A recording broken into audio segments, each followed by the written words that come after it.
بص على تفكيرك. دي حاجة مهمة جدا، طريقة تفكيرك وتفسيرك للأمور بصورة إنها ما تهدمكش، أو بحيث إن أنت إزاي بيحصل معاك موقف أو حدث سيء بس أنت بتفكر بصورة أو بتفسر الأمور بصورة إنها تحافظ على مناعتك وتقويها. دي حاجة مهمة جدا.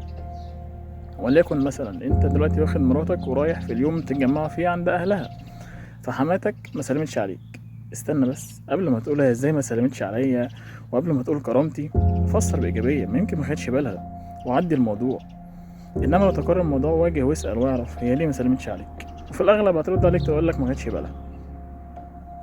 فقبل ما تحكم فسر بايجابيه. ومن ضمن كمان الطرق التفكير اللي هتخليك يا اما شخص قوي نفسيا او شخص ضعيف نفسيا، هل انت بعد كل خطوه بتراجع نفسك؟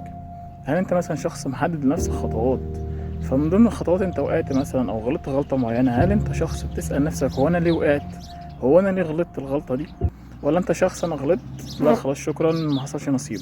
انت انهي واحد فيهم؟ انت انهي تفكير فيهم؟ انت انهي شخص بتفكر بصورة انها تقويك وتقوي نفسك بحيث انك تواجه تحديات الحياة من جديد، ولا انت الشخص التاني؟ دي حاجة مهمة جدا. ودي كانت تاني محطة من محطاتنا رحلة المناعة النفسية. أشوفكم على خير في المحطة الثالثة.